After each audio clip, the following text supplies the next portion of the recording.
1년 52주 중에서 오늘은 2020년의 마지막 주일입니다. 여러분 한 해를 어떻게 보내셨나요? 코로나19라는 이 작은 바이러스 하나로 인해서 여전히 전 세계가 신음하고 있습니다. 우리 이웃들이 일자리를 잃기도 했고 많은 사람들이 죽기도 했습니다. 인간이 우러러보던 뛰어난 과학기술, 미국과 유럽으로 대변되는 선진 문명, 이 모든 것이 얼마나 연약한지를 결코 의지의 대상이 아니라는 것을 깨닫게 되는 그런 한 해였습니다. 사회적, 경제적, 교회적으로도 많이 힘든 한 해였습니다. 연초에 계획했던 거의 모든 것이 계획대로 되지 않았죠. 우리 개개인의 삶을 들여다보아도 마찬가지인 것 같습니다. 우리 계획대로 된 것이 정말 하나도 없는 것 같아요. 학생들은 갑작스럽게 온라인 수업으로 전환이 되어서 1년 내내 듣게 되었고, 심지어 수능날은 12월 3일로 늦게 치러지기도 했었죠. 원래 같으면 교회에서는 수련회도 하고 날씨 좋을 때 소풍도 같이 가고 모여서 식사도 하고 교제도 나누고, 어찌 보면 이 당연했던 일상이 지금 우리에게는 간절한 소망이 되었지요. 결국 코로나 바이러스는 우리 삶 깊숙한 곳까지 들어와서 우리의 일상을 뒤흔들어 놓았습니다.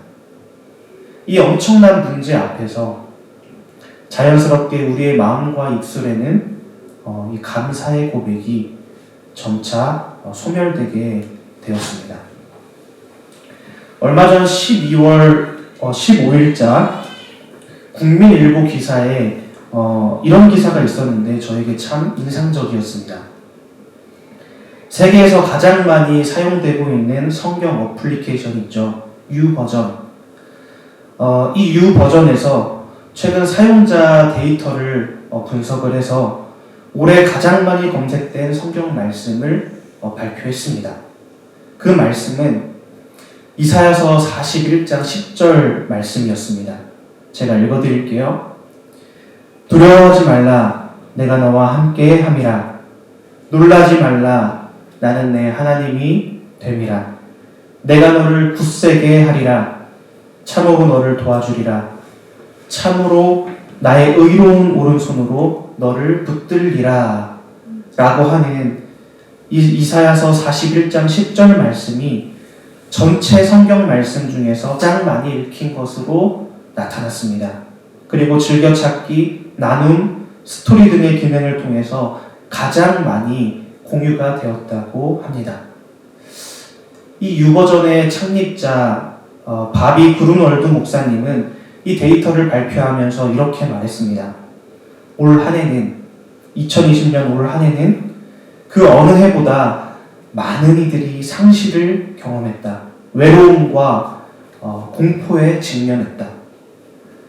이 성경 검색의 변화는 위기에 직면한 우리 신앙인들이, 세계의 많은 인구 사람들이 어떠한 마음으로 하나님을 찾았는지, 성경 말씀을 찾았는지 보여준다.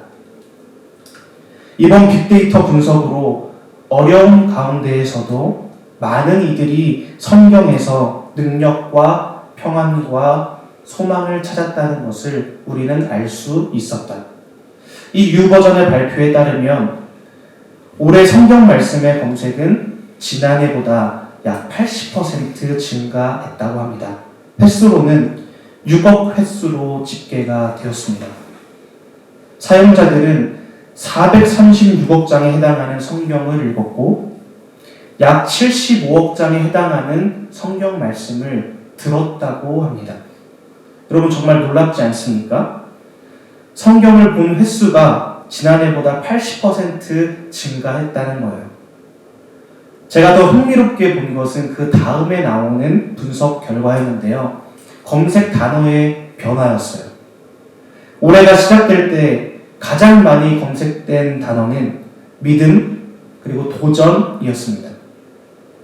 그런데 코로나19가 확산되면서 공포, 두려움이라는 단어가 압도적으로 많이 검색이 되었고, 코로나19가 장기화되면서 평안, 소망, 믿음 이렇게 단어의 검색이 변화되었습니다.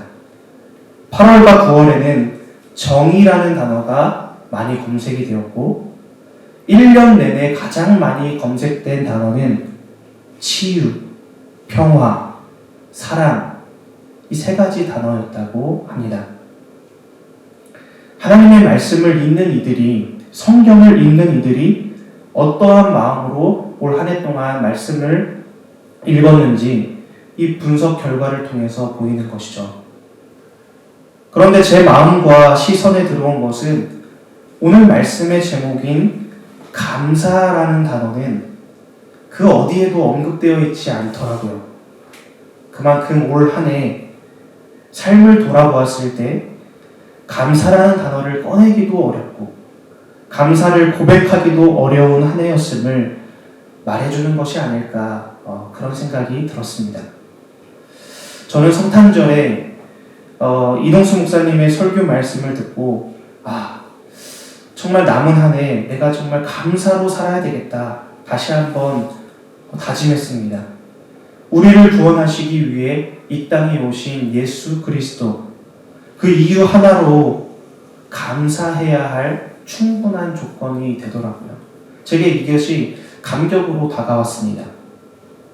그래서 2020년의 마지막 키워드를 감사로 잡고, 비록 상황과 우리의 환경은 크게 달라진 것이 없지만 우리 모두 하나님을 향한 감사로 이 한 해를 마무리하면 너무 좋겠다.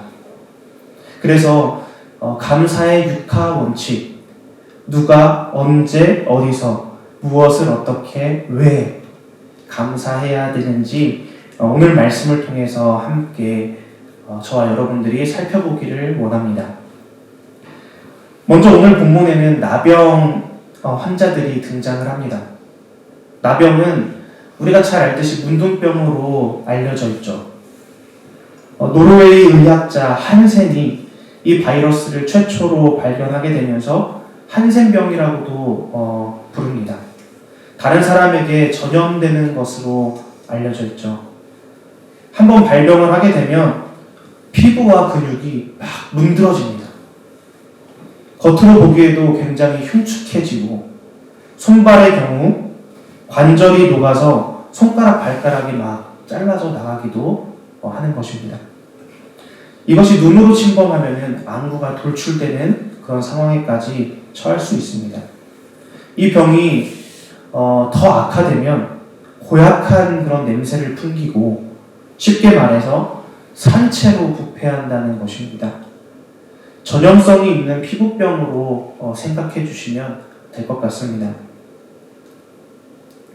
레위기에 이 나병 환자가 등장하는 그 부분들이 나오는데요.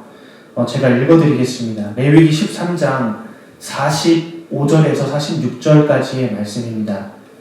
나병 환자는 옷을 찢고 머리를 풀며 윗입술을 가리고 외치기를 부정하다 부정하다 할 것이요, 병 있는 날 동안은 늘 부정할 것이라. 그가 부정한즉 혼자 살 때에 진영 밖에서 살지니라. 부정하다라는 말이 이 두 절 말씀 가운데 굉장히 많이 나오고 있죠.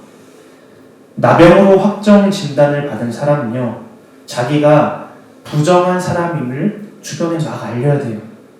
함께 본 이 말씀처럼 옷을 찢고 머리를 풀고 다니면서 부정하다 부정하다 막 외쳐야만 했습니다. 왜냐하면 다른 사람과 접촉을 하게 되면 그 사람도 부정하게 되기 때문에 미리 접근을 이렇게 차단을 하는 것입니다. 이처럼 나병 환자들은 완치가 될 때까지, 병이 다 나을 때까지 격리된 삶을 살아야만 했습니다. 레위기 14장 2절 말씀에 보면 또 이런 말씀이 있어요. 제가 읽어드리겠습니다. 나병 환자가 정결하게 되는 날이 규례는 이러하니 곧 그 사람을 제사장에게로 데려갈 것이요. 이 말씀이 무엇을 뜻하냐면요. 나병에 대한 판단은 제사장만이 할 수 있다는 거예요. 제사장에 의해서 나병으로 확진이 되어지면 그때부터 그 사람은 부정한 사람으로 간주가 되어지고 격리가 되어야만 했습니다. 이 나병이 다 완치가 됐을 때도 마찬가지예요. 완치라는 확정 진단을 제사장에게 받아야만 했습니다. 이 완치 판단을 받고 난 후에야 비로소 사회 구성원으로 다시 그 사회로, 공동체로 돌아갈 수 있었던 것입니다. 제가 이제 인터넷을 좀 찾아보니까요. 현대의학이 이처럼 발달한 지금 이 사회 가운데서도 인도나 아프리카, 세계 곳곳에서는 아직도 이 나병 환자들이 사회에서 격리되어서 그렇게 살아가고 있다고 합니다. 고대 사회에서 이 나병으로 진단된다는 것은요, 사형 선고에 가까운 그런 무서운 일이었을 겁니다. 손가락, 발가락이 이렇게 잘라서 떨어지는 그런 공포뿐만이 아닐 것입니다. 왜냐하면 사랑하는 가족, 공동체, 사회로부터 추방당하는 거거든요. 그래서 격리되어야만 했기 때문에 더욱 무섭고 두려운 병입니다. 심지어 그가 왕일지라도, 아무리 사회적 신분이 높을지라도 나병 환자로 확진되어지면 바로 격리되고 추방되어야만 했습니다. 역대하 26장에 나오는 유다왕 우시야도 이 나병이 확진된 후에 죽을 때까지 격리되어서 사라져야만 했었습니다. 이제 오늘 본문 말씀을 우리가 함께 보기를 원합니다. 예수님께서 각 마을로 다니시면서 가르치시고 치유하시고 이제는 예루살렘으로 가시는 길입니다. 예수님께서 사마리아와 갈릴리 그 접경 정도의 어느 마을에 들어섰을 때입니다. 저 멀리서 한 10명 정도 되는 그런 사람들이 막 뭐라 하는 거예요. 잘 안 들리는지 막 더 크게 소리를 칩니다. 예수 선생님이시여, 우리를 불쌍히 여기소서. 이렇게 이야기하는 소리가 들리는데 그것은 10명의 나병 환자들이 예수님을 향해서 소리치는 그런 소리치는 소리였습니다. 11절에서 13절까지의 말씀을 여러분 눈으로 한번 이렇게 읽어 내려가셔도 좋을 것 같습니다. 이 소리치는 나병 환자들의 마음이 여러분 어땠을까요? 나병 환자들의 마음이 여러분 어땠을지 저는 이랬을 것 같아요. 오랜 시간 동안 겪어왔던 그 나병, 그 피부병의 고통, 말도 못하는 거잖아요. 그리고 가족들과 떨어져서 외롭게 그렇게 병마와 싸우는 그런 시간들. 이들 모두가 심각한 고통을 안고 있었고 겪고 있었던 나병 환자들이지만 그래도 정상적인 생각을 하는 사람들이었던 것 같아요. 세상이 어떻게 돌아가는지 알고 있었던 것 같아요. 예수라는 분이 이미 어딘가에서 나병을 고쳤다는 소식들도 들어서 알고 있어요. 맹인의 눈을 뜨고 안진뱅이가 일어나고 중풍병자가 낫고 이런 이야기를 다 들어서 알고 있었습니다. 그런데 그 예수님이 지금 이 주변을 지나간다는 거예요. 여러분, 이 나병 환자들의 마음이 어땠을까요? 12절 보면은요, 멀리 서서 부정한 나병 환자들이었기 때문에 예수님의 일행에 가까이 갈 수는 없었을 거예요. 예수님께 가까이 가지는 못하고 멀리 서서 13절 말씀, 소리를 높여 이르되, 이 10명의 나병 환자들이 소리를 높여서 외치는 얼마나 그 절박한 목소리였는지 여러분 알 수 있지 않습니까? 이들은 지금 목숨을 걸면서 외치는 거예요. 사랑하는 여러분, 우리에게도 남에게 말하지 못하는 그런 아픔이 있습니까? 너무나 큰 고통과 어떤 외로움이 있습니까? 그것을 해결해 주실 능력이 우리 예수님께 있음을 우리가 들어서 안다면, 예수님이 나의 치료자, 나를 회복해 주실 것을 믿는다면 우리가 예수님께 매달릴 때는 이러한 절박함이 있어야 되는 거예요. 간절히 무릎으로 주님 앞에 나아가야 되는 것입니다. 이어서 14절 말씀입니다. 그들이 절박한 소리를 예수님께서 들으십니다. 그들의 절박한 이 부르짖음의 이유를 예수님께서 아셨습니다. 예수님께서 그들에게 말씀하십니다. 가서 제사장에게 너희 몸을 보이라. 예수님은 선도되지 않았습니다. 안수하며 기도하시지도 않았습니다. 그냥 가서 제사장에게 너희 몸을 보이라 이렇게 말씀하시는 거예요. 너희들의 절박한 소리를 내가 듣고 이미 치료했다는 하나님의 말씀입니다. 치료되었으니 제사장에게 가서 완치 판정을 받고 사회로 돌아가라. 그러한 하나님 예수님의 말씀입니다. 여러분, 이 말씀은요, 믿음과 순종이 필요한 그런 말씀입니다. 예수님께서 말씀을 그렇게 하셨지만 능력이 있다는 것은 들어서 알지만 여전히 내 몸의 상태는 나병이 있기 때문에 그래요. 절박한 이 10명의 나병 환자들, 예수님의 말씀을 듣고 믿고 순종하기로 합니다. 믿음으로 제사장에게 이렇게 나아갑니다.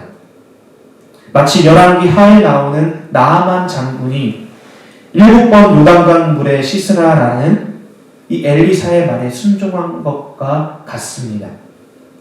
한 번 씻고, 2번 씻고, 3번 씻고, 그래도 몸의 상태는 그대로이지만 믿음으로 순종하여 나아만은 7번까지 씻었습니다. 그러자 그의 살이 마치 어린 아이의 살과 같이 되었죠. 본문의 나병 환자들이, 이 10명의 나병 환자들이 예수님의 말씀에 순종해서 아직 몸은 나병이 있는, 그 피부병이 있는 그대로의 상태이지만 제사장을 향해서 나아갑니다. 그들이 제사장을 향해서 출발한 지 얼마가 안 되어서 자기의 몸을 보고 깜짝 놀라게 됩니다. 나아만이 그랬듯이 자기의 자신의 피부가 어린아이 같이 이렇게 아주 보들보들하게 바뀌는 것입니다. 여러분, 그들에게 기적이 일어난 것입니다. 믿음으로 순종할 때 이러한 기적이 일어난 것입니다. 순종하는 믿음이 없었다면 기적은 일어나지 않았을 겁니다. 저와 여러분에게도 이런 순종의 믿음이 삶 속에 있어야 할 것입니다. 이제 15절과 16절 말씀을 보겠습니다. 시작! 그 중에 한 사람이 자기가 나은 것을 보고 큰 소리로 하나님께 영광을 돌리며 돌아와 예수의 발 아래 엎드려 감사하니 그는 사마리아 사람이라. 아멘. 나병 환자 10명이 제사장을 향해 가다가 깨끗함을 입었습니다. 모두가 감동하고 감격해서 너무나도 기뻐했을 거예요. 그런데 누가복음의 이 저자는 그 10명 중에서 한 사람에게 집중을 합니다. 다른 사람은 더욱 부지런히 그 제사장을 향해서 막 나아가고 있지만 빨리 완쾌 판정을 받고 사회로 돌아가고 싶은 마음에 이렇게 뛰어가고 있지만 이 한 사람은 가던 길을 멈추고 큰 소리로 울면서 감사하면서 하나님을 찬양하는 거예요. 9명은 뒤도 돌아보지 않고 그렇게 제사장을 향해서 나아가고 있지만 이 한 사람은 예수님을 향해서 뛰어가기 시작합니다. 예수님께 돌아온 그가 예수님께 엎드리며 통곡하며 이렇게 고백합니다. 감사합니다. 감사합니다. 그런데 이 한 사람이 누구입니까? 성경은 말하고 있죠. 유대인들이 사람 취급도 하지 않던 사마리아 사람이었던 것입니다. 예수님께서 말씀하십니다. 10사람이 다 깨끗함을 입지 않았느냐? 그 9명은 어디에 있느냐? 10명 중에 하나님께 영광 돌리며 감사하는 자는 이 이방인 한 사람밖에 없구나. 주님께서 말씀하시는 거예요. 그리고 치료받은 사마리아 사람에게 말씀합니다. 일어나 가라. 내 믿음이 너를 구원하였느니라. 일어나 가라. 내 믿음이 너를 구원하였느니라. 여러분, 9명의 나병 환자에게는 믿음은 있었습니다. 9명의 나병 환자에게는 순종도 있었습니다. 그러나 그들의 믿음과 그들의 순종은 참된 믿음, 참된 순종은 아니었습니다. 13절을 한번 보십시오. 그들의 믿음과 순종은 예수 선생님께 대한 그런 믿음과 순종뿐이었습니다. 그들에게 예수님은 그저 능력이 있는 선생, 병 고침의 능력이 있는 어떤 사람, 선생일 뿐이었던 것입니다. 그 믿음은요, 구원에 이를 믿음은 되지 못했습니다. 그러나 누가복음이 집중하고 있는 이 사마리아인 이 한 명은 달랐습니다. 그의 믿음은 구원받을 만한 믿음이었습니다. 더 이상 예수님은 그에게 선생뿐만이 아니었습니다. 그에게 예수님은 구원자, 메시아였습니다. 15절, 18절 말씀을 한번 보십시오. 그에게 예수님은 이제 하나님입니다. 그 믿음이 그를 구원에 이르게 하는 것입니다. 만약 나아만 장군이 치료를 받은 후에 그냥 공국으로 확 돌아갔다면 나병을 치료받은 것이 그냥 그의 전부였을 것입니다. 그러나 그는 다시 엘리사에게 돌아와서 감사를 표했습니다. 엘리사의 하나님을 자기 자신의 하나님으로 고백했습니다. 하나님은 엘리사의 하나님뿐만이 아니라 나아만의 하나님도 되셨습니다. 그리고 오늘 본문에서 예수님은 감사를 표하는 이 사마리아인의 구주가 되어 주셨습니다. 여러분 잘 생각해 보세요. 제사장에게 빨리 간 9명과 예수님께 돌아와서 감사한 이 사마리아인은 무엇이 다른 것 같습니까? 9명은요, 자기에게 일어난 그 기적, 그 자체에 감동했지만 사마리아인 이 한 명은 기적을 베풀어 주신 예수님께 감동한 것입니다. 9명의 관심은 내가 치료받았다, 내가 나았다, 그것에 관심이 있었지만 한 명의 관심은 치료하신 예수님께 있었던 것입니다. 그 결과는 여러분 어떻게 달라졌습니까? 9명은 치료받은 것으로 끝이 났습니다. 그러나 감사를 표한 이 한 명은 육신의 치료뿐만이 아니라 병이 나선 것뿐만 아니라 영혼의 치료까지 받을 수 있었던 것입니다. 사랑하는 여러분, 우리는 눈에 보이는 손에 쥔 것맛을 바라보며 살아가는 것이 아니라 그것 하나하나를 선물로 주신 우리 주님을 바라보면서 살아가야 되는 거예요. 하나님께서 허락해 주신 나의 집, 나의 가정, 재물, 이것에 대한 감사 이전에 하나님 자체에 대한 감사가 우리에게 고백되어져야 되는 것입니다. 성도라면 예수 그리스도 그 자체에 대한 집중하는 믿음이 있어야 되는 것이고, 성도라면 예수 그리스도 그 자체로 인한 감사가 흘러넘쳐야만 하는 것입니다. 그리고 더 나아가서 하박국 3장 16절부터 19절까지의 말씀, 이것이 우리 삶 속에 고백되어져야 됩니다. 제가 여러분들께 읽어드리겠습니다. 비록 무화과 나무가 무성치 못하며 포도나무에 열매가 없으며 감람나무에 소출이 없으며 밭에 식물이 없으며 우리의 양이 없으며 외양간에 소가 없을지라도 나는 여호와를 인하여 즐거워하며 나의 구원의 하나님을 인하여 기뻐하리로다. 여러분 아멘이십니까? 네. 제가 한 번만 더 읽어드릴게요. 비록 무화과 나무가 무성치 못하며 포도나무에 열매가 없으며 감람나무에 소출이 없으며 밭에 식물이 없으며 우리의 양이 없으며 외양간에 소가 없을지라도 나는 여호와를 인하여 즐거워하며 나의 구원의 하나님을 인하여 기뻐하리로다. 다 같이 아멘. 성도라면 나의 집, 내가 가진 돈, 나의 명예, 이것이 다 사라질지라도 하나님이 나와 함께 하신 그것 하나로 감사할 수 있어야 하는 것입니다. 여호와로 말미암아 기뻐하며 감사할 수 있는 믿음이 참된 성도의 믿음인 것입니다.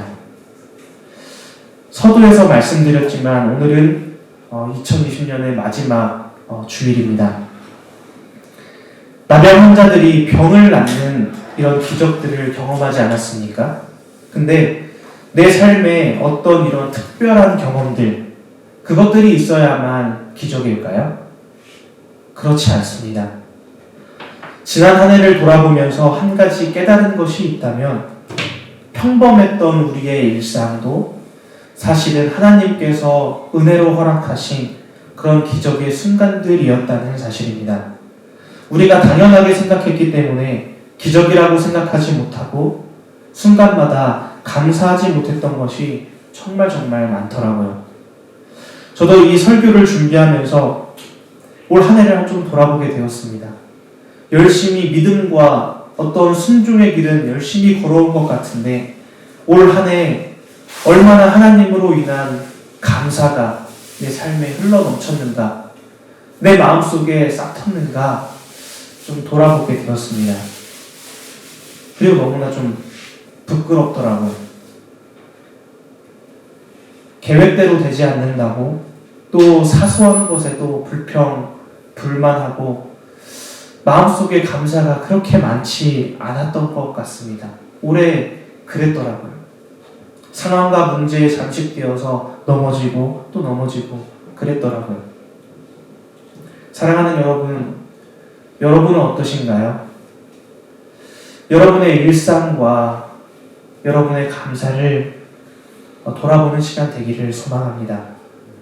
저는 지난 금요일 성탄절 때 이동수 목사님의 설교를 들으면서 성령님께서 다시 한번 이렇게 조명해 주시는 것 같았어요.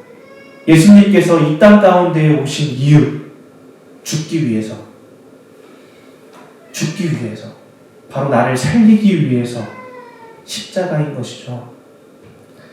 이것을 다시 한번 내 마음속에 새기면서 감사를 고백해야 되겠다, 감사를 품어야 되겠다, 그렇게 다짐했습니다. 그런데 혹시 말씀을 함께 나누는 우리 여러분들 중에 이런 생각을 하시는 분이 있을지도 모르겠습니다.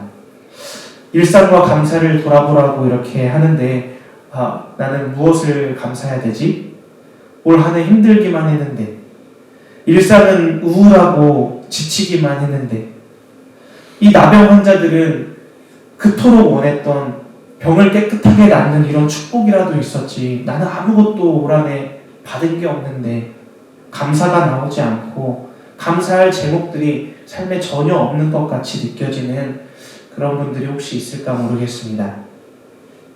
충분히 그렇게 생각할 수 있습니다. 그러나 한 가지 꼭 기억해야 할 것이 있습니다. 우리 모두는요, 여러분은요, 이미 받은 선물이 있습니다. 엄청난 축복이 있어요. 감사가 고백되어지지 않을 때는요, 고개를 들어서 십자가를 바라보십시오.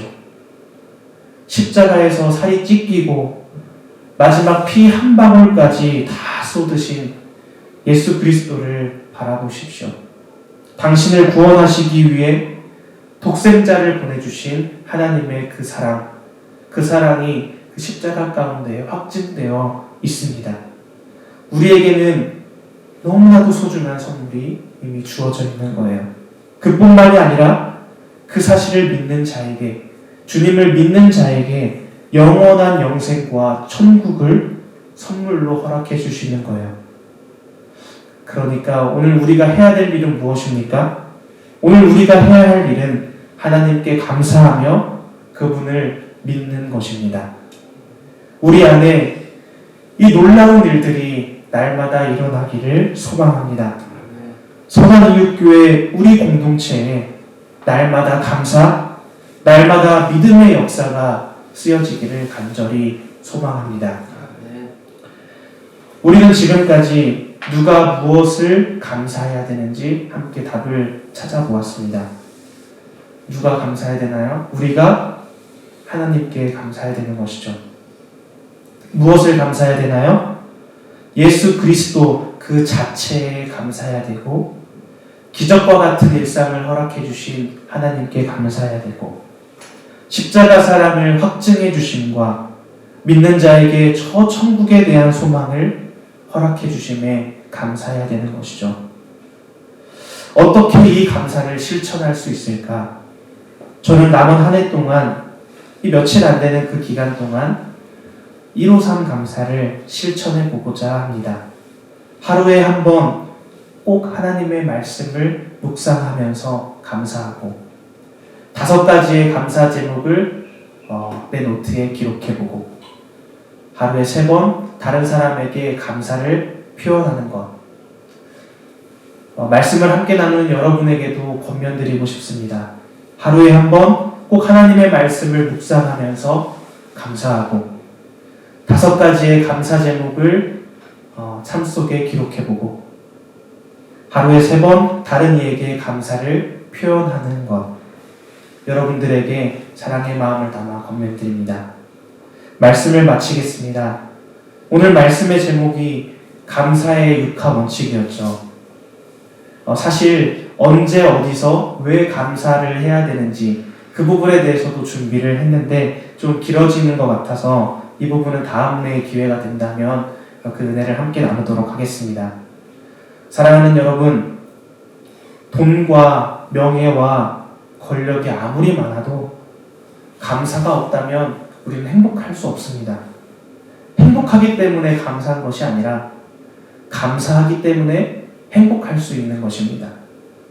우리가 그런 감사의 삶을 살아간다면 하나님께서 그 삶의 감사의 제목들과 믿음의 굳건함도 더욱 허락해 주실 줄로 믿습니다. 기적만을 붙잡는 사람은요, 기적이 지나가면 그걸로 끝이지만 기적을 베풀어 주시는 하나님을 바라보는 사람은 그 이후로도 기적과 같은 일상과 하나님의 일하심을 계속 느끼고 경험할 수 있는 것입니다. 구원의 하나님으로부터 진정한 감사를 경험하는 우리 모든 식구들이 되기를 간절히 소망합니다. 감사하기 때문에 삶이 행복한 우리 모두가 되기를 주님의 이름으로 간절히 소망합니다.